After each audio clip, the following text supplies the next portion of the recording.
Welcome to the show, everybody. Joseph Robert, the fantasy football counselor. Welcome to FTFN Virtual Tailgate. It is Sunday. It is week 7. I've got all the ambassadors waiting in the queue here. We're going to be going through every single matchup, going over the spreads a little bit, talking about who we think is going to win, some trending news, injuries, everything covered here in the virtual tailgate. I'm excited to dive into this with you guys. Excited to get all the ambassadors on. Guys, week 7 is upon us. And for fantasy, make sure you guys are following my Fantasy Football Counselor podcast. I just did the latest news and notes, so you guys are up to date on that as well from a fantasy perspective as well. So I'm going to go over to split screen. We're going to bring on Jeff here. We're going to be talking about some injuries. Jeff, what is going on, man? Are you there? Yeah, I'm here with you, Joe. We've got some guys out for some games today. Obviously, we've got John Brown is out for the Bills. That's going to be big for Stephon Diggs with Josh Allen, hooking up with him, kind of getting him a lot of targets today. Let's see. DeAndre Hopkins looks like he's going to play tonight against Seattle. He kind of does that, though, week to week, where he sets out, has a little injury here and there, and then ends up playing. Let's see who else we got here. Michael Thomas is more than likely not going to play. I think they pretty much ruled him out as it is against that matchup tonight. Let's see. The Packers have made a game time decision out of Aaron Jones with his calf injury. But typically that training staff likes to hold people out. And so he may not play. They're going to look at him right up against game time and see what they think about that. Jamison Crowder's doubtful with his groin injury against the Bills for the Jets. And then there's a couple other ones out there. The 49ers put Mostert on IR yesterday, I believe. And so he'll be out for, I think it's 4 weeks that those guys are required to be sitting out. Right. Other than that, there's some other injuries out there, but nothing that's just too gigantic. Darnold's going to play with the Jets. His shoulder's in good enough condition to be able to play, but it's still the Jets. So, I don't think that matters anyway. It doesn't matter who plays there. Yeah, I mean, it's the Jets. So, but I guess if you're looking for like a cheap option or something, I mean, he would be available. Mixon, once again, last time I was on here with you, Joe Mixon was having issues. He's out today. Surprise on that. And other than that, I mean, there's a few guys dinged up, but nothing that's like major of note or anything like that. Exactly. No, Jeff, we appreciate it, man. That's your injury update. Now, from a fantasy perspective, guys, make sure you guys are starting the right people. You don't want to end up with a guy that's going to be limited in reps or may just not play. Or, Tony, any update on Tony? Have you heard much? I think he's banged up, but I think he's good to go, right? Yeah, he's going to play. And the reason that may be a big deal there is because, they don't, Valdez-Scantling, he's not, much of a factor. Lazard's still being out because of protocol. And then if Jones isn't able to go, I know they're playing Houston. So you look at that and think they'll probably be doubling him a lot. So Tunyon may be a guy that gets a lot of looks around the red zone for them today. All right, Jeff, we appreciate it, man. Thank you. That's the latest news and notes here. Jeff, our physical therapist, covering in for Scott the Doc this week. All right, we're going to go to the matchups here. And we're going to start off with the Detroit Lions here. Where's Dose of Dion? They're going against the Falcons, and they are the underdog. Dose, are you in the house? Yeah, what's up, Joe? How's it going? Good, man. You guys are against the red hot Falcons. They had, one win last week. We had Matt Ryan tearing it up, Julio Jones back. They look like a Super Bowl contender now. Are you ready for them? That's the sarcastic, by the way. Joe, if they're a Super Bowl contender, so are we, man. Hey, this is big. We get back to 500. This is a huge game for us. I mean, this changes the season if we get back to this. We got a couple of games that we probably should win. We have some very winnable games for our next 5 weeks. So if we can get back to back here and get to 500, it would be huge for our team. We got a big win last week. I'm just super excited. Like you said, Julio Jones, we get to see him go against two young corners, Amani, Jeff Okudah. Amani was balling last week.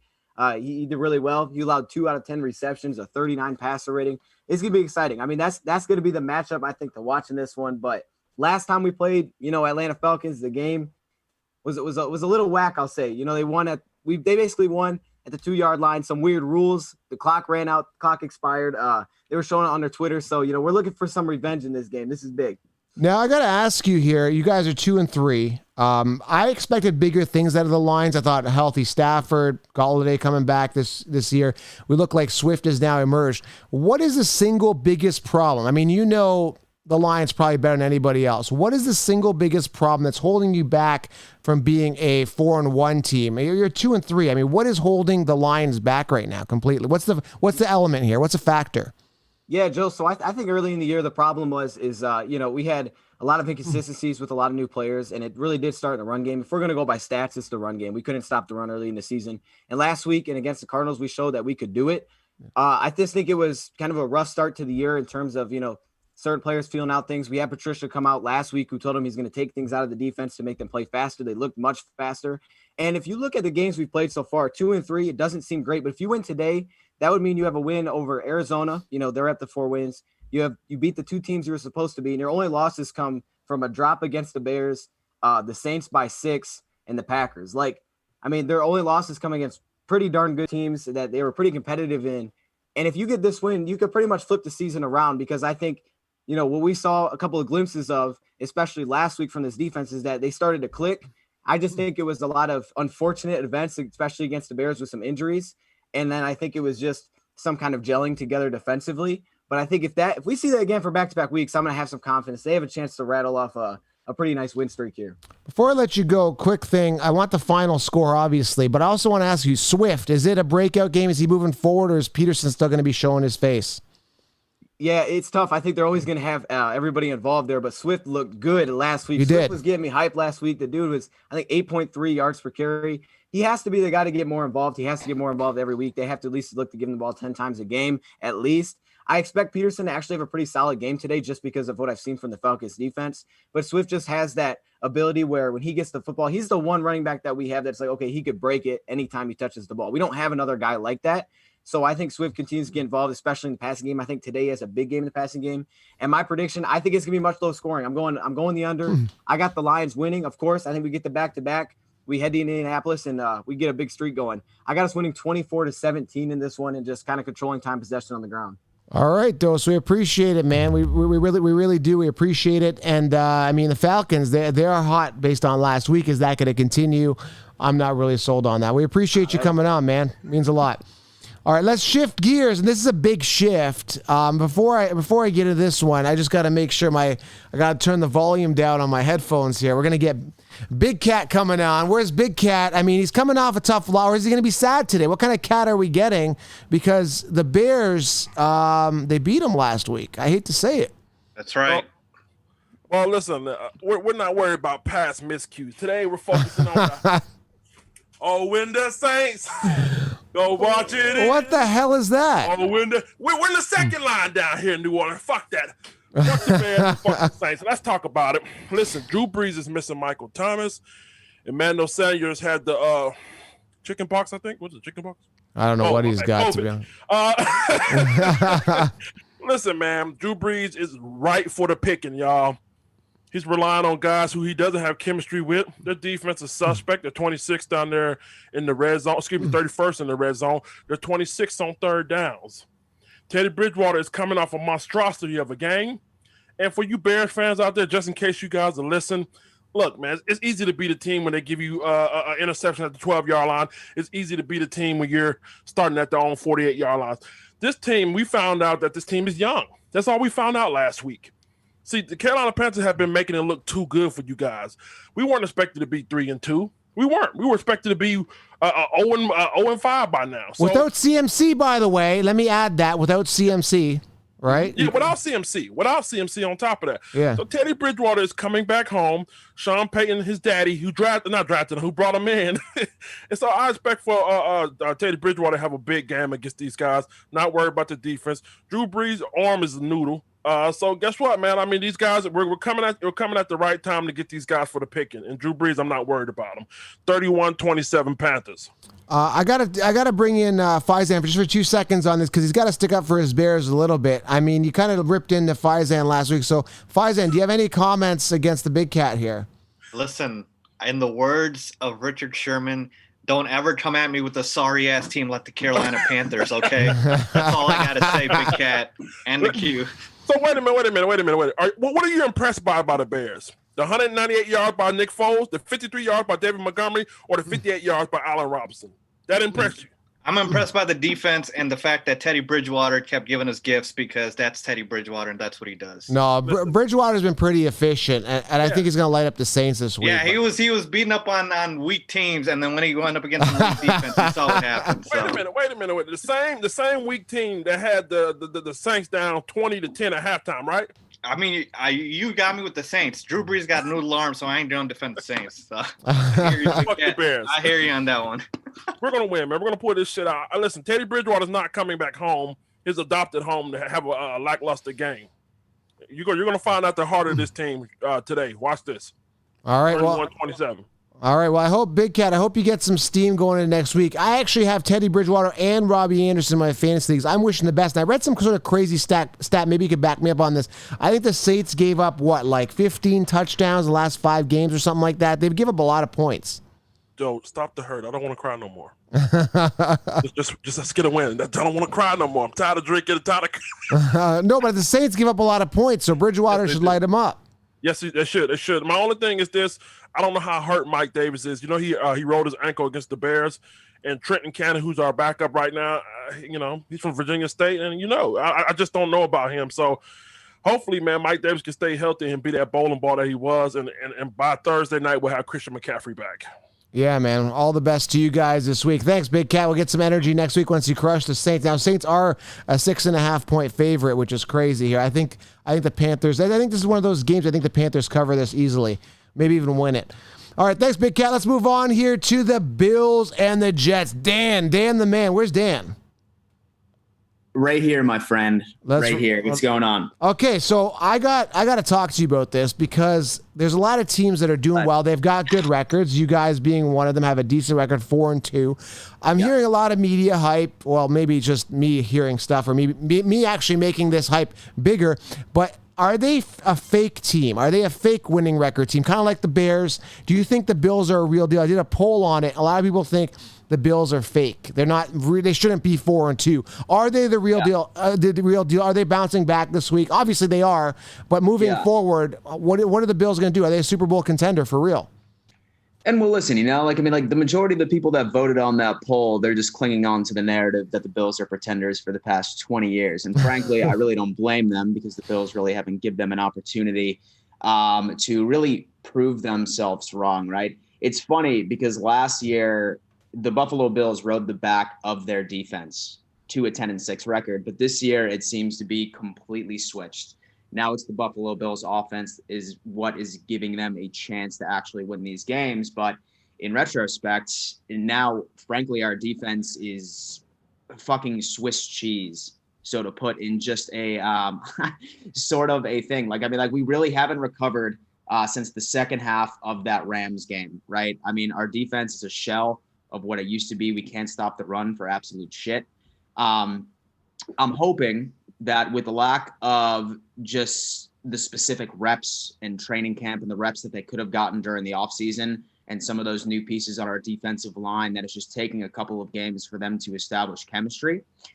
So, I mean, I'm hoping that our defense can go on ahead and bounce back, but say that we continue to see that defensive play, unless Josh Allen's putting up 35 to 40 points per game, then this is going to be a disappointing season. But I am feeling very confident that we can turn it around. This week is going to be our bounce back game against the New York Jets. I really hope that this just instills a bit more confidence in our defense and we can at least become a shell of what we were in 2019 and say that the Bills can bounce back. Right. And at least be 75% of what they were last year, then watch out, NFL. Watch out. Right. So after we're into week 7, after it's shaping up, do you think you guys in a power ranking are the best team in your division, or do you think the Patriots are going to probably take that? I think the Bills are still the best team in the division. I mean, the records suggest so. I also think that the Patriots are a great team. Listen, don't get me wrong. As much as I hate the Patriots, I'm never going to say that they're a bad team. They are a good team. They just have had the difficult part of their schedule during the beginning of the season. I mean, they've already played the Seahawks, and now they have the 49ers today. So, I mean, we're really not going to understand that answer until next week when the Bills play the Patriots. So I'm going to table that right up until next week. All right. Well, appreciate it, man. We appreciate this. This one here, you guys are favored by 10. I think they should be favored by 25 on this one. And I think the Jets are, at this point, they're just here to lose. They don't want to win. I don't see them winning anything. They want the Trevor Lawrence sweep. They're in for the Trevor Lawrence sweepstakes. I think they want the worst record. They want the first overall pick. I think what's the final score on this? What do they win by? Maybe 15, 20 maybe, at least? Yeah, I'm saying that we win 35-10. Yep. And to be honest with you, I mean, don't get me wrong. It might be interesting. I mean, I just heard news that Crowder is out. So, I mean, now that Jameson Crowder's out and their number one target is going to be Denzel Mims, a rookie who is making his NFL debut today. Right. Granted, say that he does have a game, it's going to be this one against the Buffalo Bills because the only truly healthy cornerback we have today is Taron Johnson. And everyone else in our CB room is going to be either out or they're going to be playing at like 30 to 40%. So I could see it being 35-10. I could see our offense really lighting things up, but I mean, Bills fans, don't be pissed off, but we're most likely going to see some defensive woes this game once again. Is Jet Central in here? I'm not sure if he is today. I haven't looked. Yeah. Oh, you are Jet here, Jet. Sorry about that. We'll get into Jet Central. Yeah. I didn't see you in the chat. What's going on, Ian? I want to get your thoughts on it. I apologize. I didn't see you, so we're going to take a couple minutes with you. I want to hear what's going on with the Jets. Yeah, of course. I mean, you look at the Jets. I mean, Joe, dude, you said it the best. They want to lose these games. I mean, they're up and releasing Le'Veon Bell. They're trading away all the leaders on this team. Jamison Crowder is also kind of up for trade as well. How can the Jets win this game on Sunday? You know, I mean, you look at Buffalo, they're absolutely stacked. And then, you know, I guess the cherry on top is Joe Douglas deciding to keep Adam Gase for the rest of the season. I mean, if that doesn't tell you that they're, you know, have the, you know, their foot to the pedal all the way down to the floor for Trevor Lawrence, then I don't know what is. I believe Lawrence will be a Jet. It's just a matter of getting through these games. And luckily for New York, they actually have a really, really tough schedule down the stretch, like Seattle, Kansas City, LA Rams, and whatnot. But I mean, as far as this game goes, the Jets are in trouble. I mean, I know Dan gave his score prediction. Right. I'm going to say probably 38-10, you know, somewhere around the same range. Now, Sam Darnold is coming back, but I'm not as high on Darnold as many other people are, believe it or not. And I know I might get some pushback by Jets fans because, you know, everybody loves him, but I don't know. I think it's time to move on. I think the season is just a wash at this point. Of course. And it's terrible, man. I'm 25 years old, and I've never really witnessed a team this bad in my entire life. I wanted to ask you, because you're fully immersed in the community, and I want, if you could tell the listeners and everybody here, like, how does it feel to be a Jets fan? I know you kind of gave us an idea, but being one of the ambassadors, how is the community reacting? What are the comments mainly focused on? Are they optimistic for next year? Are they, you know, pointing hate towards you, towards the coaching, towards the players? How is the community as a whole? How would you sum up your guys' feelings right now as a community? So I would say the main emotion is just impatience. I think everybody is just sick and tired of losing. Everybody is sick and tired of seeing Adam Gase's face, seeing him just say, you know, in the post-game press conferences, oh, you know, we need to execute. Oh, we just didn't execute. It's this, you know, it's everybody else's fault except for mine. Chris Johnson is just like an embarrassment as an owner. You know, and just that's the bottom line. Fans are sick and tired of losing, and they're impatient. You know, they want to see a winning head coach step in the building. They want to have some offensive firepower. I mean, the Jets offense is dead last in the entire NFL. They were dead last year, and the owner, Chris Johnson, comes out and says, oh, yeah, I still believe in Adam Gase. He's a brilliant offensive mind. Like, literally those words exactly. And it's like, that's just a slap in the face towards Jets fans. So, I mean, the main topic of conversation is, you know, what do you do with the first overall pick? Do you take Trevor Lawrence, or do you try to trade back and, like, you know, get a huge haul and try to fill all these pieces. I don't really think that's a valid argument. And try to build around Sam Darnold, just because I don't trust the Jets to draft all these players. And I just don't see that happening. I'm just willing to start over, get Lawrence on a brand new deal, and then kind of go from there. Yeah, it's definitely a frustrating time to be a Jets fan for sure. Thanks for the feedback. Dan, do you have anything else you want to say about this matchup? No, I mean, I'm definitely excited about this. One concern that a lot of people aren't talking about is the turf that is in MetLife. So, I mean, I'm really hoping that the Bills can stay healthy. Well, at least so to their extent, because they're already suffering injury. And, we've seen so many issues with that turf so far this season. So, I mean, I'm really hoping that we can not only go out and win convincingly, but come out with no further injuries, because, I mean, this Bills team desperately needs to get healthy.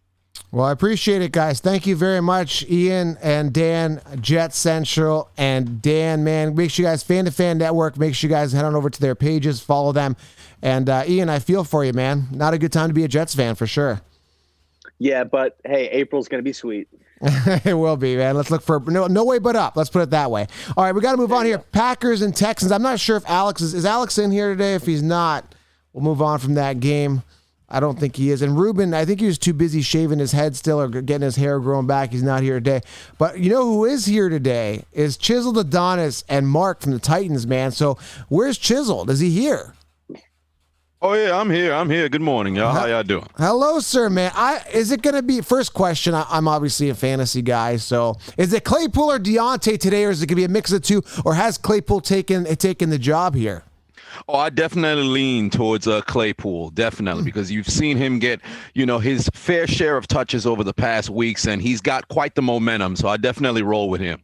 I'm genuinely excited about this game. There's certain games that, this week, Jets and Bills, no offense, guys. I like Ian and Dan, but I won't be watching that game. But this is a game I'm actually looking forward to. We're going to find out who the pretender is here, because we got 2 5-0 teams. I want to see who's for real, and this is going to be a big game, and it's going to be a true test for Ryan Tannehill. So I want to get your thoughts here on the Steelers, their expectations. They are, believe it or not, chiseled here. They are the underdog by 1 point. What's going on with that? Well, given how the Titans offense has been moving thus far this season and how they have a very good balanced attack. If I'm not mistaken, their run game is top 3 in the league. Derrick Henry still leading the league in rushing. And Ryan Tannehill, over the course of the past 15 games, has matched the numbers of Aaron Rodgers in his MVP season in 2014. A lot of people tend to forget how good, Tannehill has been. It's not like he's just been a fluke and being carried by Derrick Henry. This guy's actually balling. So one's got to wonder if Adam Gase is why he never performed in Miami. So Tennessee, by no means, are a terrible football team on the offensive side of the ball. But their Achilles heel is that defense, because last week against Houston, that was the first time that their run defense actually came to play relatively throughout the entire season. Their pass defense, they've given up a number of yards here and there, so I think we can attack them there. But my only concern is on the offensive side of the ball, because they have the least sacked quarterback in Tannehill, but then they're missing Taylor Lewin. He's gone for the season, but then it was kind of like a Thanos soul for a soul situation, because we lost Devin Bush on inside linebacker as well. So something's got to give. And I'm excited for this game, because truly it's two teams that have earned, the moniker of being undefeated. And it's going to be a battle of Titans. So I can't wait. I think I'm going to get back to you for the final score, but I have a question for you, and then we're going to go to Mark and come back to you for the final score. But what are you focused on for defensively? Because I think that's what really helps Tannehill, is that the defense is focused so much on Henry that it opens up the pass. Are the Steelers balanced enough to handle both Derrick Henry and Ryan Tannehill's passing attack? Truly, I believe that they can, because Pittsburgh is sensational against the run. And if there's one thing that Mike Tomlin will refuse to do, and that's going to be let Derrick Henry beat them. But it's much harder to do, than to talk about, because this is Derrick Henry we're talking about. Right. This guy kills everybody, turns defenders into, blocking fullbacks. Norman. We don't want to have that sort of situation happen. And we don't want to have a Josh Norman situation. Sorry to Dan, but, he got thrown into a different realm. So we don't need anybody, Henry getting sent like that. So we're going to need all hands on deck. And if we could at least hold Henry to under 70 yards and force Tannehill to have to become a passing quarterback throughout the entire game, now we can show why we're leading the league in sacks and take advantage of the fact that, they're missing their Pro Bowl left tackle. So it all comes down to not only taking the lead on offense, because if we're leading over Tennessee and they now have to pretty much throw Derrick Henry's package of running the football out of the window and they're solely on the shoulders of Tannehill, we've got ourselves a great chance to run away with this thing. But if it's going to be a balanced attack throughout the entire game, it's going to be a slugfest. And we've seen Tennessee have 2 different games, if I'm not mistaken, go completely down to the wire, and they came out on the better end of those. So we've just got to be able to shut down the run and get after Tannehill. And if we can do that, I think we'll be all right. And Mr. Tannehill, where are you? Mark, where are you? Right here, Joe. What are your thoughts on this discussion here? Are the Titans really, should they be the 1-point favorite here? How do they handle the steel curtain here? Well, they started a 2-point underdog during the week, and then something must have happened where the Titans actually got some media attention, right? So we were in all the top shows.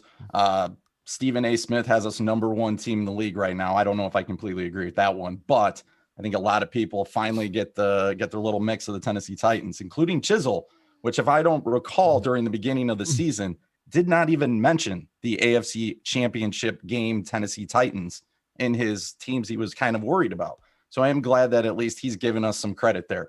But, I mean, if you're looking at this game, if you're a Steeler fan, you got to be a little concerned. Number one, you're playing on your day off. How many times have you guys went in on a day off of work and were expected to show up to work out of the blue? Remember, both teams should have been on bye this week, and you gave an extra performance.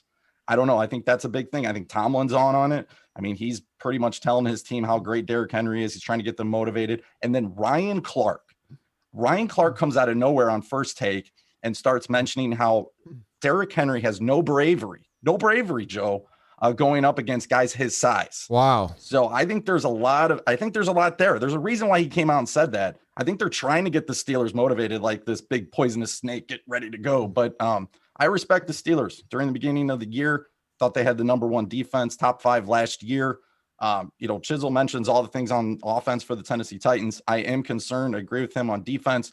The Titans have a situation with Noah Dory-Jackson again. He did mention Taylor Lewan, left tackle, out for the Titans. So we'll see how that works out with Ty Sambrilo. But again, the Titans, you look, Joe, we kind of text back and forth during games. Ryan Tannehill gets tested week after week after week. You hear it week after week after week. Is he going to step up? Is he going to put the game on his shoulders? And so far, in 16 games, he is living up to Aaron Rodgers' MVP season. Is it time to let go? Is it time to let go of the fact that, he's leaning on Derrick Henry at this point, that he's actually a good quarterback? Can we say that? Because he did nothing in Miami for years. He was mediocre in Miami, ends up on the Titans. So is it just the fact that he's improved as a player, or is it the fact that Derrick Henry is there distracting defenses? Is it the fact that they've got receiving options? Is it the O-line, or is he actually good? What is the recipe for his success? Well, I think Derrick Henry, I think right now, and I'm interested in your take on this, since you're the fantasy football guy. Derrick Henry right now, I think he's your best back. I think he's past Zeke Elliott. Run CMC is out, so we can't really compare him. I thought he's past Barkley at this point. Barkley's out as well. I think Derrick Henry is the guy. And the Steelers, my goodness, they've shut down a lot of teams' running backs this year. But I will say this. We've played the Broncos. We've played the Texans. We both played the same teams there. We've been pretty close. Neither one of our teams, I think their biggest wins, the Cleveland Browns. Our biggest one is Buffalo. So you're right. It's time to see what we're really about. Both teams, AFC Showdown. I can't wait for this one. I'm excited. This is the one I'll be watching at 1:00. So final score on this, Mark. I want to get it from you and chiseled. It's just going to be an interesting game, I think. If it's low scoring, I don't know who that favors. The Tennessee Titans have not been a top offensive team for a long time, but I'm going to ride with my Titans. I'm going to go 27-24, late field goal to win it. And Big Ben's going to be under some duress today. Our pass rush has not showed up. I think they show up today. All right. How about you, Chisel? What's your final score here? I'm going to go a bit lower. I think I'll probably go around the same field goal differential. It's going to be 24-21. I think Boswell, gives us a kick through the uprights and gives us the W so we can finally, quell the attack on the Titans. I had to bring out the sword. Oh, wow. He's ready to go. Where's your sword, Mark? I don't need a sword. We have a sword every Sunday. So. They've got the shield in Derrick Henry. So there's that. Oh, my goodness. All right, guys. Thanks for being on. We're going to move on here. We're going to talk to the Buccaneers rep. Liam, where are you? What's up, Joe? How you doing, man? Listen, I don't like your team anymore. You got Antonio Brown on your team now, so I'm not a fan. I don't think he should be on that team. I don't think he should be on any team right now. Yeah, I was.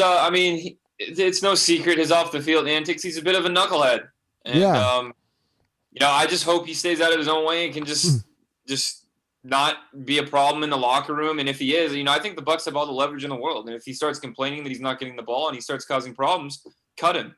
They signed him for just barely over the league minimum, from what I know. So can I just tell you again, here's what bothers me about him. I just want to get this out to everybody that's listening. What bothers me is the lack of decisiveness. So I'm an entrepreneur, business owner, a committed married guy, whatever you want to call it. When I make a decision, I stick by that decision. It's the lack of sticking to your word, right? So, my wife's, whatever he said about his girlfriend's a fish or whatever he called her and he hates her and and then he's back with her next week. How he says he hated the NFL. Then he's liking the NFL. How he said he wanted to retire, then unretire, then retire again, right?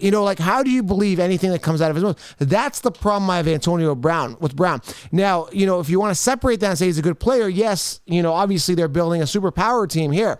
But that's why I don't like Antonio Brown as a person. yeah, no, again, he's a knucklehead. I wasn't a fan. I'm surprised. I thought he was done.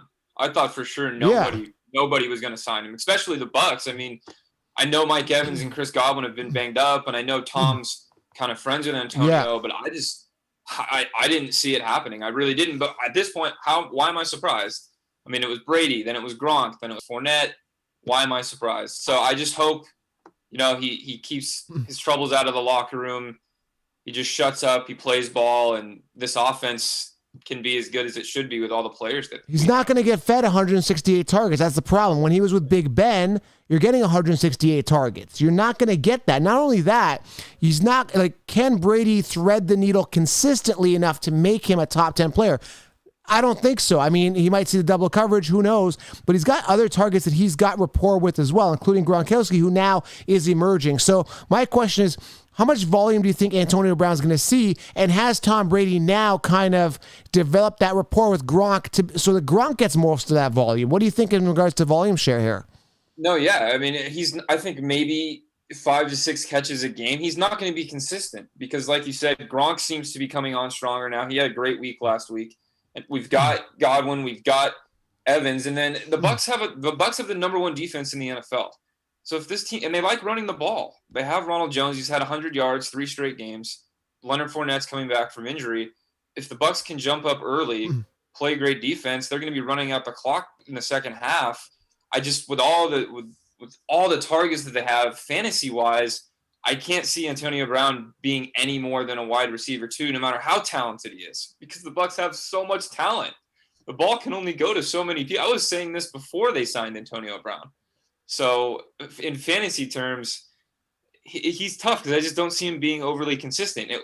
You're either going to have one guy go off, like let's say Godwin's the guy that's not drawing the most traction in one game, then he's going to have 100 yards, and the other 2 guys might have 40 yards, or all 3 of them are going to have 6 catches for 75 yards. And again, the Bucs passing offense, surprisingly, I think is in the bottom half of the NFL. They like running the ball. They play good defense. So, but when you do have a player like Antonio Brown, you got to imagine they're going to definitely at least try to get him the ball. What's your final score on this one? What's your prediction? I want to get your thoughts on it. Yeah, I think I'm disappointed it's not on Sunday night. We don't get a lot of primetime games, but we do have some coming up later this season. I was actually supposed to be in Vegas today, but not anymore because of that. But the Raiders have a pretty weak defense.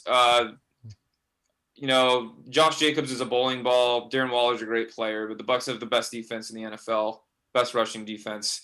I think they win this one pretty easily. I'm going to say 34-20 Bucs. After that game last week, I'm extremely confident in them right now, and I hope that game kind of builds some confidence and they can just keep riding this high and keep winning. I'm genuinely excited about this game. This is another game I will be watching at 4:00 for sure. So thanks, Liam. I appreciate it. Good luck with Antonio Brown. And that offense seems, I think you guys are Super Bowl primed. That's for sure. Man, I hope so. It's been a long time. We haven't seen them in the playoffs in over a decade. So at this point, I just want to see some playoff action. All right, we got to move on here. Thank you very much. Let's move on here to the Washington football team and the Dallas Cowboys. So I'm just going to let you guys take this over. I'm not going to ask any questions. Clearly, there's a lot of pain going on with these teams. There's a lot of pain. There's a lot of heartache. So we've got a couple of ambassadors here from the Cowboys, and we got Ed Oliver. He's representing the football team. Well, let's start off with Ed here. Then we'll talk to our Cowboys ambassador. So Ed, man, I mean, what is going on with this team at this point? We're both bad. The NFC least is awful, but it just comes down to who's the least awful. I mean, the Cowboys. The Cowboys are ranked, 32nd or 31st in rush defense. Yeah. They're 32nd in scoring defense. He's pulled up all the dirt on the Cowboys. I like it. He's got a list. I mean, time of possession, they're ranked 29th. Turnover differential, ranked 32nd. I mean, the list goes on and on. I mean, they're calling out their coaches. They're saying their coaches can't do their jobs. I mean, Mike McCarthy's worried about getting massages than being at work. I mean, the list is just going on bad and bad. And Zeke can't hang on to the football. He's fumbled twice in a couple games. So, I mean, it's the battle of the worst team, the worst division. So I really don't know who's going to win this game. It really is a pick 'em. It's a toss-up. We're actually favored by 1 point by Vegas. So, I mean, their offensive line is in shambles. So, I mean, there should be a game for Chase Young and Montez Sweat and Kerrigan. So, I really don't know who's going to win this game. I think it's going to be a toss-up. Well, I know who where are the Cowboys? Who do we got? Do we got Lon or do we have Ryan? Who's in for Jordan? Who's in for the Cowboys today? It's me and Jordan, Joe. And I do have to say that the Washington football team is offensively challenged, but we do know about their talent on the defensive line and the abundance of it. And we know they have Kendall Fuller, one of the best defensive backs in the NFL. I think he ranks 4th in coverage in the league on PFF. And I just got to say, our offensive line, I think it's going to be Cameron Irving at left tackle, then Connor Williams, Tyler Biotish, Connor McGovern, and Terrence Steele on the right side. Joe, have you heard of any of those guys? Not really. Yeah, exactly. So we may have the worst offensive line in football heading into week 7. So I completely agree with Ed. But this is still one of the best and most storied rivalries in the history of American football. So I want to see a little bit of pride out of this Cowboys team. I want to see guys step up, like Justin Hamilton, a defensive tackle who wasn't on the team a couple weeks ago, stepped up and had the best game on our defense last week. I need to see more guys get chances, guys that want it, unlike Jalen Smith, unlike Xavier Woods, and unlike whoever the anonymous source is that called out the coaching. Jordan, what are your thoughts, man? Yeah, I fully agree with Ryan. Like he said, we do get a few players back. We do get Randy Gregory back off suspension. So hopefully that can give this defense pass rush a boost. But, I saw the field in Washington right now. It's going to be a rainy, muddy game. Ryan already mentioned our offensive line is limited at most. And so we're really going to need this guy, Ezekiel Elliott, to really figure things out, to be able to establish the run game. Because if Andy Dalton is throwing the ball another 40 to 50 times a game, I feel like it's going to be a long game for the Dallas Cowboys. So hopefully some way Kellen Moore and Mike McCarthy can get this run game established. On the defensive side of the ball, we can't have those lack of communications. We can't give them open touchdowns and wide open plays for scores. So hopefully we can figure things out. Like Ryan said, this is a rivalry game. So maybe, just maybe, this will light a fire. But I just heard Jet Central speak. Yeah. And, man, I'm starting to realize we might be the New York Jets of the NFC right now. It feels like that. All those issues that he mentioned, we're starting to have in Dallas, and it's very concerning. So hopefully this game can give us some type of excitement for this season, because we do head into another division game against Philly next week. Can I just get a quick point from you, Jordan and Ryan? I want a point from you guys both. Now, similarly, and I shouldn't be comparing, this is a terrible comparison. I know. But similarly to the Chiefs, right? I mean, you guys have a potential high-octane offense. You got a lot of talent, from Amari Cooper to Zeke Elliott, arguably one of the best running backs in the game. I know Dak is down, so Ginger's not really getting it done. The red rifle is more like red is dead right now. That's why I kind of use that analogy.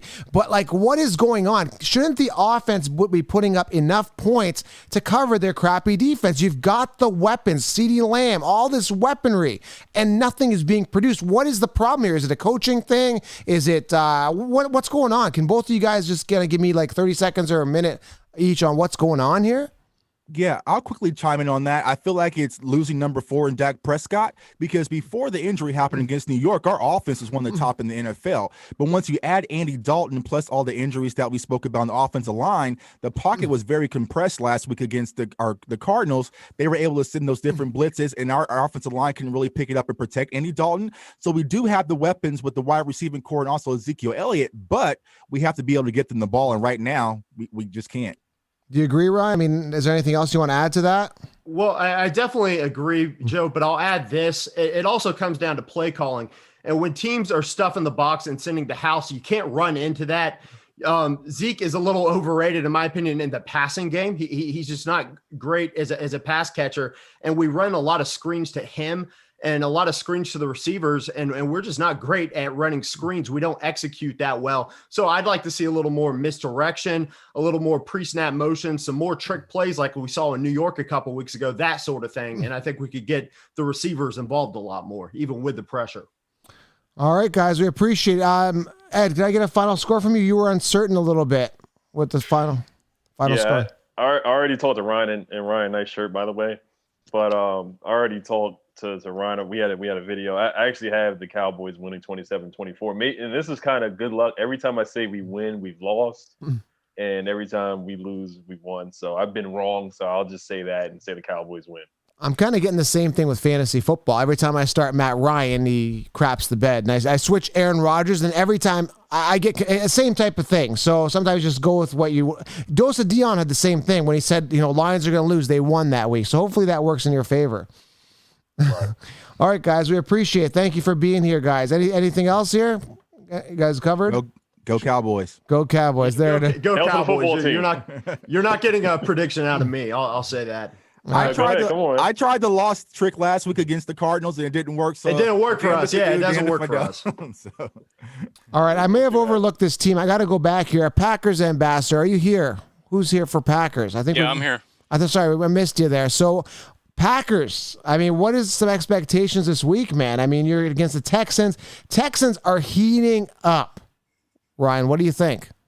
Yeah, I wish I can come in here with all the gusto and say it's a 1-5 team. It's the best offense in football. We're just going to tear them up. But we were kind of humbled last week against the Tampa Bay Buccaneers. That was pretty brutal. I know there's some excuses. Well, they don't do good coming out of their bye or whatever. But I mean, this is a team that can beat anybody and can literally lose to anybody. The Tampa Bay Buccaneers made them look like the Jets. Sorry to keep picking on them, but I'm definitely worried. And then you look at the injuries. It's not just Aaron Jones, who's probably not going to play. Kevin King, the Texans have got some pretty good wide receivers. Kevin King is not going to go. David Bakhtiari is going to be out, which is a massive blow to the offensive line. And then, like you said, they're starting to heat up. I'm not scared of their defense. Obviously, J.J. Watt is a talented guy, even though he's struggling this year. But the offense is terrifying. And if you think about it, well, even if the Packers do well offensively, who's to say that the Texans aren't going to score more points? The Packers could score 35 points and lose in this game. So it's really hard to kind of gauge. And again, I'd love to come in here and just say, oh, this is going to be a piece of cake. I don't know what's going to happen in this game. I have no idea, and it could go either way. I think that you guys lose sometimes because I'm a betting man. I used to do a lot of point spread bets, and I don't know. Sometimes I hate betting on the Packers because I don't know which Aaron Rodgers is coming out. I've had that issue. Why is it that sometimes Aaron Rodgers' physiology goes down? He does some crazy, stupid plays. Like it's like, I don't know, it's like 2nd and 7 or I don't know, 2nd and 10 or 2nd and 15, and he's running the ball. Like I don't know what he thinks. Like why doesn't he throw the ball downfield? Does he have like mental lapse? I don't know what's wrong with him. Well, when things go wrong, he defaults back to what we used to see for a long time. The Mike McCarthy, spread everybody out. I'm going to throw it 50 yards down the field. Like, what? Why are you doing that? We're winning the game.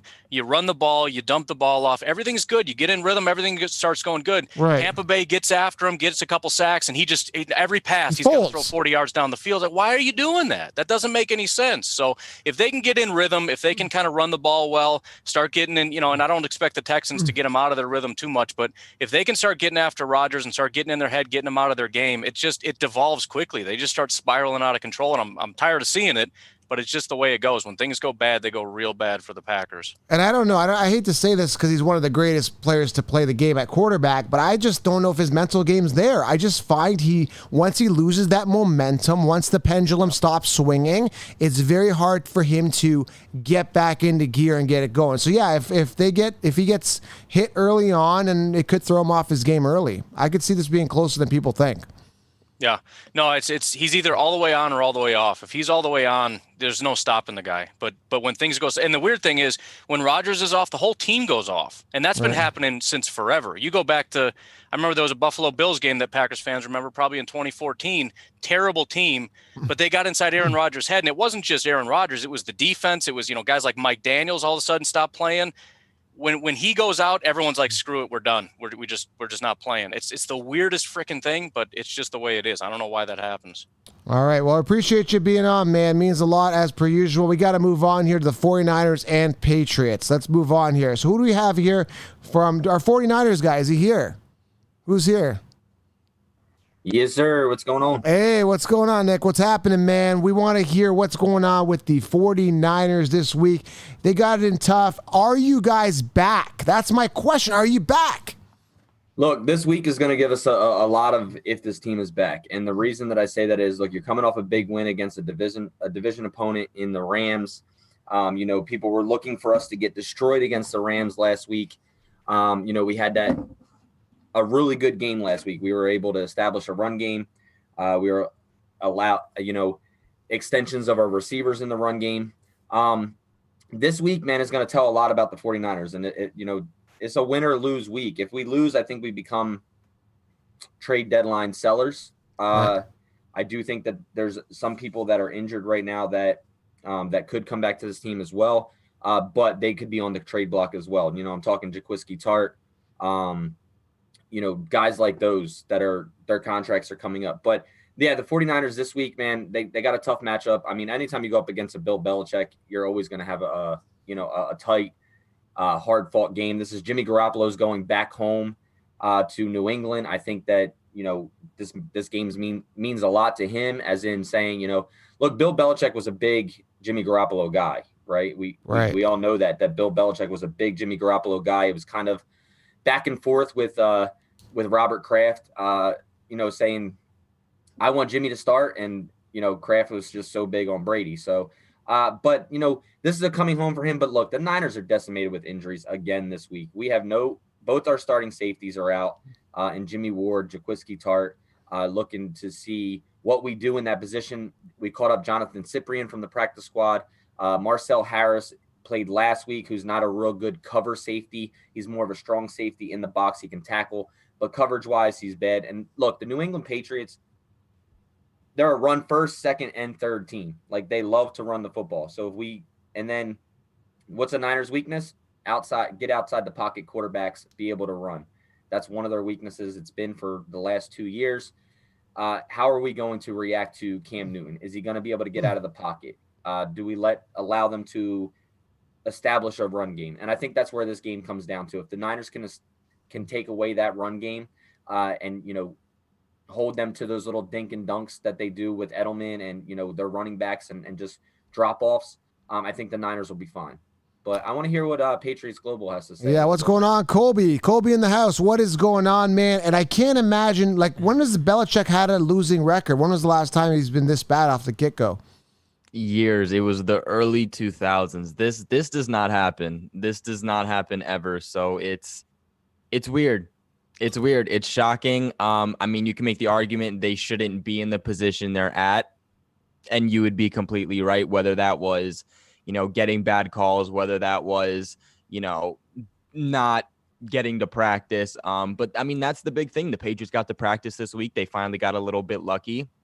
And that's on the positive side for once. I feel like it's been weeks since the Patriots have been on the positive end of the spectrum, and they finally are. But I mean, like nothing but Niners said, that team, how they're going to perform after this week is going to be very telling. I think that is the same thing with the New England Patriots. They're under 500. That never happens. But at the same time, they are getting some players back. I think that is a big thing, plus being able to finally practice more than twice in 2 weeks, which is a pretty big deal for them because they haven't been dealing with COVID, knock on wood. Hopefully that is over for them, but getting their starting center back in David Andrews, their starting right guard in Shaq Mason should be coming back. And I think if you look at last week, the big issues offensively came with offensive line. Just every single which way. They were dealing with huge injuries on the O-line. Everybody was getting mixed up.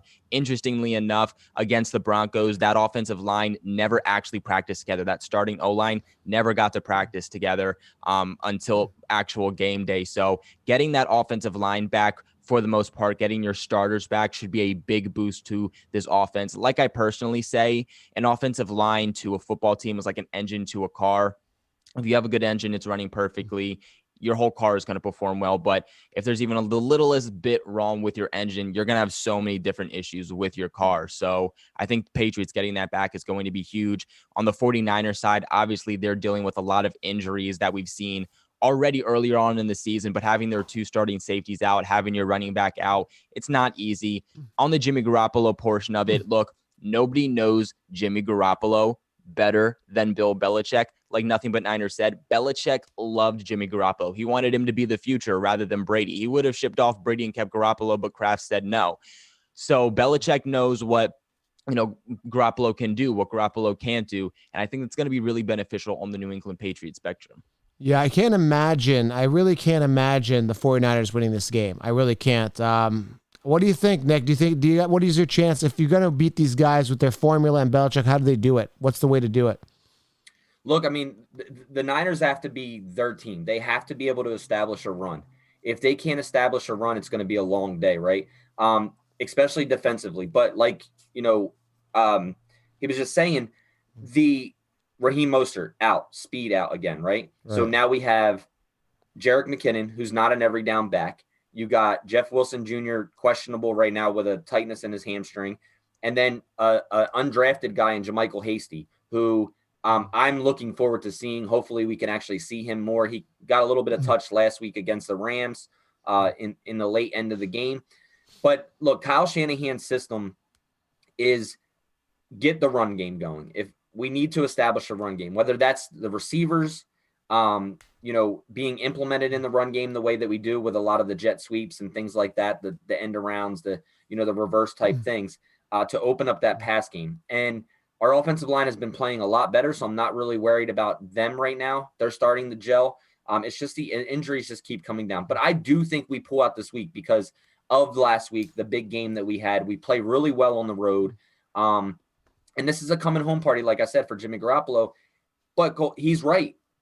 There's nobody that knows Jimmy Garoppolo better than Bill Belichick. And if you watch him break down Jimmy Garoppolo's film and things like that, he's more of a guy who got Jimmy Garoppolo to where he was because there was a lot of things that Garoppolo had to work on coming out of college. So Belichick knows Garoppolo, and it's really going to come down to the play of Garoppolo and can we establish a run game. And I don't want to see Kyle Shanahan come out here and make this a Jimmy Garoppolo day to where you just start throwing the ball all day long. Establish a run game, start to throw the ball with with play action, and then we got to go from there. But I think that if we can stop, like I said, Cam Newton from getting outside the pocket, I think the Niners can have a really good chance today. Can I get a final score from both of you guys? Nick, please. Yeah, I think this is going to be closer than I would like, but I'm actually going to go 27-24 Niners. Nice. How about you, Colby? What do you think? Yeah, I'm going to go 17-24 Pats. Wow. Okay. All right. I appreciate it, guys. Thank you. It's going to be a good matchup, 4:25 Eastern time. We got to move on here. We got Jacksonville and Chargers we'll get to in a second with Zach. If he's still here, he'll cover them. But I want to talk about the Chiefs and the Broncos. Ryan, man, you guys are only 7.5-point favorites? There's these things falling from the sky called snowflakes. It makes things difficult when you play a football game. that explains it, right? So, yeah, I mean, they're going into Denver. They are looking good. They've got one loss to their name. I think they've learned their lesson since that to the Raiders. I don't see how they could lose this game. You never know. But I agree with you. I think this is a game that the Chiefs are going to be able to pull out. A couple of tweaks early. AJ Bouye's back. Devontae Busby evidently was released, not even going to be kept on the roster. We expected that we'd see him for the Broncos.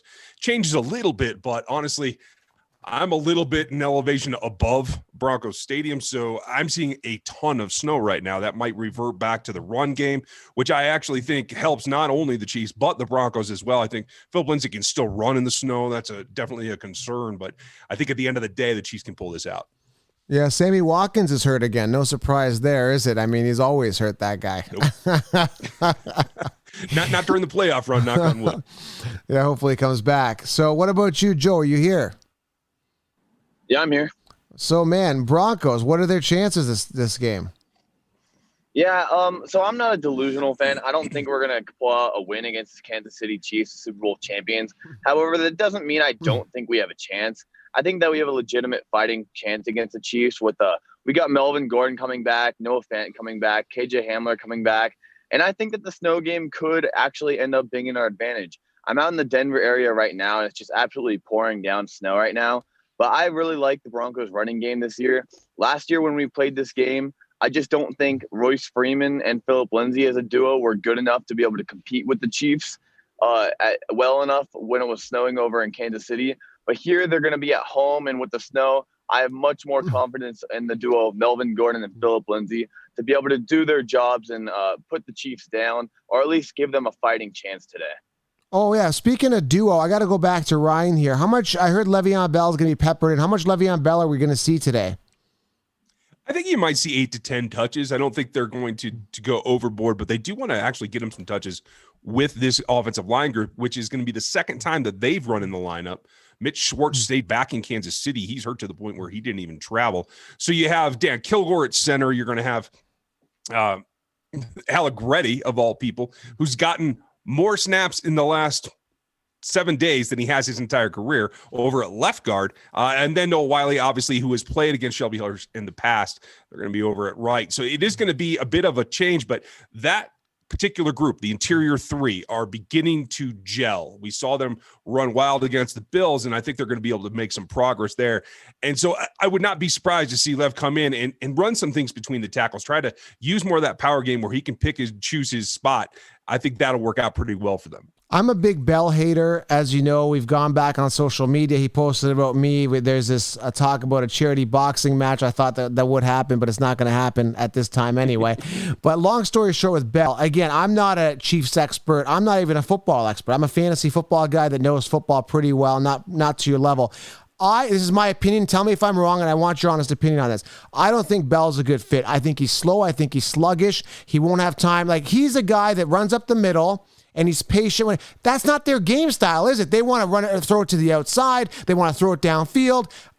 Do you see them handing it off and him doing his little shuffle, little stand there for a minute and try to run through the middle? I don't see that fit in this offense. Is he a good fit, though? Maybe I'm wrong. Can you kind of clarify this, please?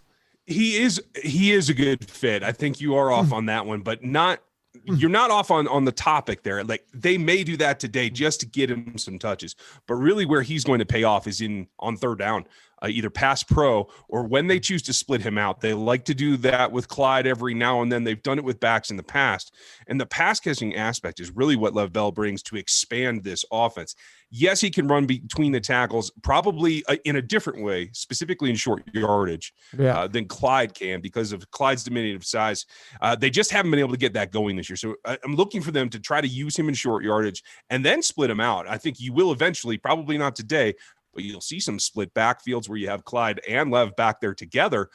They could go 5 wide out of that one. They could come in and run power. You never know what they're going to do. I think it's the chess game that he actually adds to. I think he needs maybe the goal line work, right? For sure. I'm assuming. Yeah. See, Clyde Edwards-Helaire played really hard last game. I'm assuming he's probably got a chip on his shoulder since this happened, right? Yeah, Darrell Williams as well. I mean, even Darwin Thompson ran for positive yardage. When you can get 3 backs that feel the fire underneath them, it goes a long way in motivation. It bothers me that Bell's there. So final score on this from both of you guys. Start off with Ryan, I guess, because you're here. You know, I had it a little bit higher earlier in the week, but watching the snow come down, I'm changing it just a touch. I think it is going to be 28 Chiefs, 21 Broncos. Okay, how about you, Joe? What are your thoughts here? Yeah, my score prediction is actually just almost at the same level as his. I have 27 Chiefs, 23 Broncos. With the snow, I'd probably take it down to about 24-17 with the Chiefs winning still. But yeah, I think it will be an entertaining game at the very least, especially with the snow. It's always fun to watch whenever you see snow just pouring down on the field. Yeah, I appreciate your bandwidth is a little low there, Joe, but that's okay. We still got you. So thank you guys for being here. I appreciate it. We're going to move on here. We got a couple more matchups here. Real quickly, let's go to Jacksonville and the Chargers. Zach, are you here? I think Zach has left, I believe. All right, let's move on to Seattle, Arizona. What's going on, guys? What's up, What Joe? is going on? How are we doing? Save the Sorry, best. North Save Fam. the best for last. Sunday night prime time. Can't wait, man. Prime time. So stoked. I'm really happy that they flexed us over. Battle of the Birds, Battle of the NFC West, right, Norb? Oh yeah. And we've collabed a couple times this week already, so we've definitely been talking about this game. I'm excited, man. It's gonna be a good one. So let's start off with the Seahawks, man. I mean, Russell Wilson, and we got the poor man's Russell Wilson with the Cardinals. So this is the real deal. No, this is my prediction. I really think Russell Wilson's going to tear it up and show you who the real Russell Wilson is, not the imposter. Because I know the other guy. Again, I've compared him to a poor man's Russell Wilson. You know, he's got the same, short, compact guy. Runs the ball. I think Russell's the real deal. What do you think? Oh, I think if you got to go pound for pound, yeah, Russell, you got to take into account his experience, what he's been through, the tail of the tape, man. What he's put together over the last 8 seasons speaks for itself. But you still got to look at the players, and Kyler Murray, man, he's still he's a twitchy guy, man. He may not be, you can call him the poor man's Russell Wilson. He's more like the short man's fast Russell Wilson. He's very quick, so he makes me nervous, man. But I mean, if you're going to go toe to toe and it becomes an air raid battle, I think Russell Wilson, his arm will stand above what Kyler Murray can do. Just from what I've seen, Russell's been spot on, man, hitting his targets downfield. Kyler Murray, even in that blowout against the Cowboys, man, is a little off, especially at the beginning there. So, I got to take it, man. Russell Wilson, he's the man. They're letting him cook, and I love it. I love it too, man. I'm glad Antonio Brown didn't end up there. That's a good thing. Yeah, I was like back and forth in the beginning. I hated the idea of him coming in here, spoiling, being like a suicide bomber blowing up the locker room from inside. But I kind of had that little well, you know what? Maybe in one team that he could actually go and thrive in could have been Seattle, but we'll never know because it's not happening. So I'm good with that though. That's the least of our problems. We have plenty of good things going on in our wide receiving core. We really didn't need them, so I'm all right with that. All right, AZ, man, what's going on with Cardinals? What are your expectations for this game? So here's the thing. The errors. Kyler Murray is always going to be compared to Russell Wilson because of the stature being almost similar. He's not the poor man's Russell Wilson. He is the one and only Kyler Murray, and that's all I need to hear from him now. Now, the main thing that I'm really excited about this game is, yes, I do know Russell Wilson is beast. I'm not going to sit here and say Kyler Murray's better than Russell. That would be dumb of me to say that. Obviously, Russell Wilson has the experience. He has the just that touch for those deep balls that Kyler Murray lacks, but he's getting better and better each time. The Cowboys game, yes, we did destroy him, but there was some concerns for Kyler Murray, only completing 9 out of 24. That was concerning, so I'll definitely give you that. The only thing that I'm really excited about this matchup here is that our defense, I actually think is better than Seattle's defense, and everybody says defense wins games. So I honestly do think that Russell Wilson is going to have a hard time. Obviously, we're not going to make sure that, he doesn't do anything. He's going to do stuff, but our defense, I honestly do think is more superior than the Seattle Seahawks defense. And I'm really excited about this game. Well, it's not too hard to say your defense is better than ours when we've been in last place, especially in giving up yards in the air. So that has been the case. But defense wins games. Our defense has been in last place, but look who's sitting 5-0, baby. So yeah, you're not playing any good teams. When the Cardinals come in here, we'll see. We'll see exactly what's going on. I haven't played any good teams. No, I agree, man. I mean, yeah, the teams we've beaten 5-0, they're not exactly the top 10 power rankings. But you got to look at the matchups, man. It's not just about where they rank, but when we played the Patriots, man, they played us tough. They could have easily won that game. Cam Newton was on that day. Edelman was lighting it up that day. He may not light it up again like that, but they gave us a heck of a game, but we still got enough done. The defense just has to be good enough so that we can have one more point more than you guys. That's all we need. The defense doesn't have to be great. They just have to be okay or better than okay. And that should be enough. But believe me, it makes me nervous when I think about Kyler Murray running around, given how many yards we gave up to the Vikings 2 weeks ago on Sunday Night Football. We can't let that happen again. So we definitely got to contain your boy, because that will be bad if he starts going off on the ground. He's going to get loose, man. He's going to get loose. I'll give you my prediction here right now, if that's okay with you guys. I think the Cardinals are going to win this game 34-27 Cards. Whoa, I love the confidence. He's got some pep in his step for being a Cardinals guy. You wouldn't think that. Well, AZ's got the new gloves, as he's showing over there, and he practiced the speech, so I know he was ready to bring it. But let's be real here. I do believe it's going to be a tight game. I'll probably be back and forth, another heart attack game. I'm predicting, though, flip that around. I say it's 31-27, Seattle over the Cardinals. I predicted that before the season started. I'm going to stick with it. Who would win the real fight, a Seahawk or a Cardinal? I would say the Seahawk. The Seahawks would tear apart the Cardinals, man. The Cardinals just a nice, cute little bird that eats seeds and nuts and stuff like that. The Seahawk, by definition, is technically an osprey, which is high up on the food chain. It would come down and rip that thing to shreds, baby, and feed its young with its leftovers, man. That's what I'm talking about. There you go. I can't disagree there. You need like 20 Seahawks to even have a chance, or 20 Cardinals to have a chance there. So that wraps it up, guys. Thanks for being here. Let's move on. Last one here. We got Trent and we got Faizan. Thanks, guys. We appreciate it. Battle of the Birds. There you have it.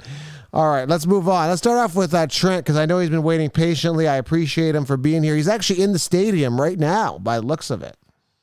Yeah. I thought I'd just come in here, make sure things were tip top for tomorrow, Monday night. So yeah, you're a little early, Trent. The game's not till tomorrow. Just letting you know that. It's never too early, man. We're focused. I'm focused. I'm prepared. He brought a sleep. Where's your sleeping bag? You should have brought a sleeping bag out there. Oh, they built beds in this place. Oh, okay. So, like, this is SoFi. It's not a sleeping. We're not at Soldier Field. Okay, this is SoFi. I'll let you guys battle it out. I'm gonna sit this one out. This is gonna be entertaining. Look, let me just start here, Trent, because I know we already had a collab this week, so we've kind of gone back and forth here. But we just had the Battle of the Birds with the Cardinals and Seahawks.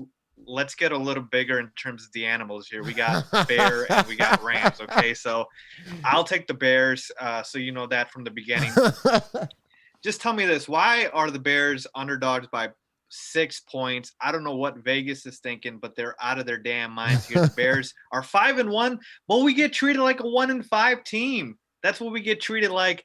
But for me, look, Jared Goff doesn't scare me. Every time he plays the Bears, it looks like he wets his pants. And you know what? I would too if I was going up against that defense. And it's going to be tough for him Monday night.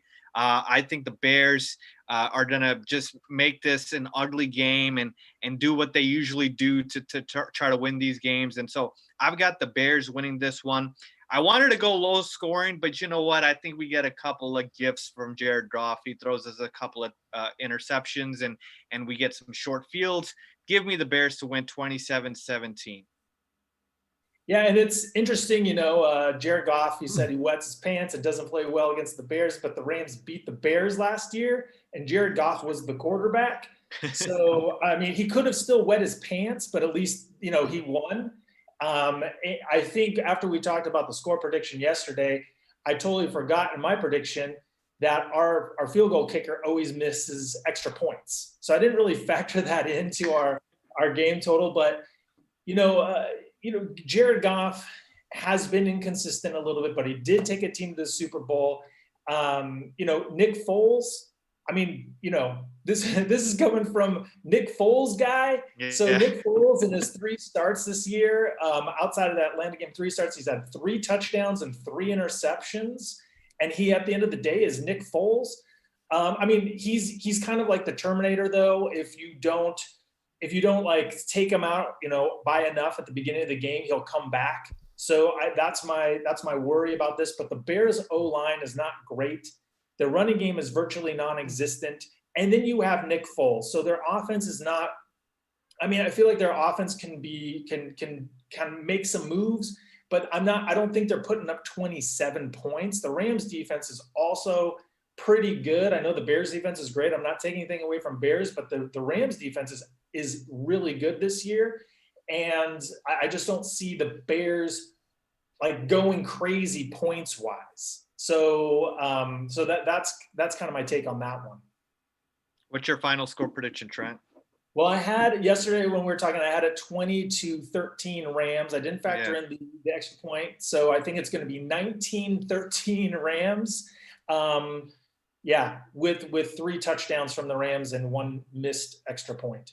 Yeah, so it could very well easily be low scoring. The one thing I will say, and Trent knows this, he's not oblivious to it, but the Rams still haven't beaten anybody. And you could have said the same for the Bears until they beat the Bucs. So I need to see the Rams beat a legitimate team before I start to buy them. And I love Sean McVay. He's one of my favorite coaches. So for me, if the Rams beat the Bears on Monday night, I will think the Rams are a legitimate team, a playoff team. But until they prove otherwise, and they haven't because they've only beaten up on the NFC least, I have to be skeptical, and I'm going to remain that. So I've got the Bears winning, and I'm not backing off that. It's going to be a good one. And, I think that's even Rams fans would agree that, we haven't beaten anyone this year. And so beating the Bears would be good.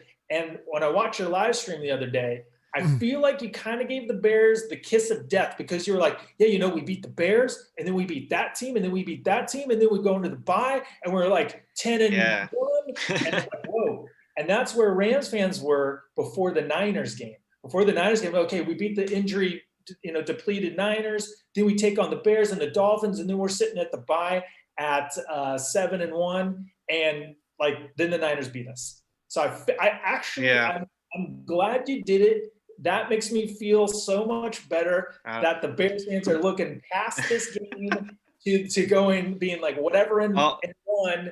And I feel like the jinx is on. No. We're not looking past the Rams here. And don't you dare put this on me, Trent. I'm going to knock on wood over here to make sure that no voodoo spell or nothing like that is going to happen with the Bears. So if I jinxed them, I'm reversing the jinx right now. So yeah, but it's going to be a good game.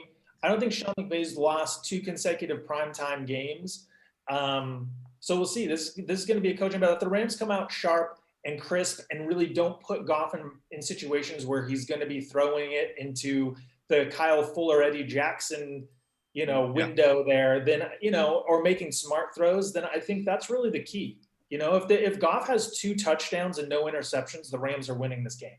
So that's the huge if. Will that happen? Will the Rams establish the run and try and rush for over 100 yards? Which most running backs this year have done against the Bears. So, the Bears defense I don't take for granted at all. Yeah. But especially with Robert Quinn and Hicks there back, this year. So this is gonna be tough. But in terms of battles of animals, I think in a forest, the bear eats the ram. Then the ram has the advantage because it can scale up the side of the mountain and ram the bear down. So wow, it just depends on where we're tactical approach. There you go. Yeah. All right. I'm gonna stay away from both those animals out there. I got the sheepsis on. I'm just gonna hang out with the sheep over here. All right, guys. Thanks for being here. Appreciate both of you guys. It's gonna be a good game. I'm excited about this one as well. At least it's not gonna be like Bills versus Jets or something like that. All right, guys. Thanks a lot for being here, guys. That is Fan to Fan Network Week 7. Those are all the matchups, guys. Thanks for being here. Enjoy.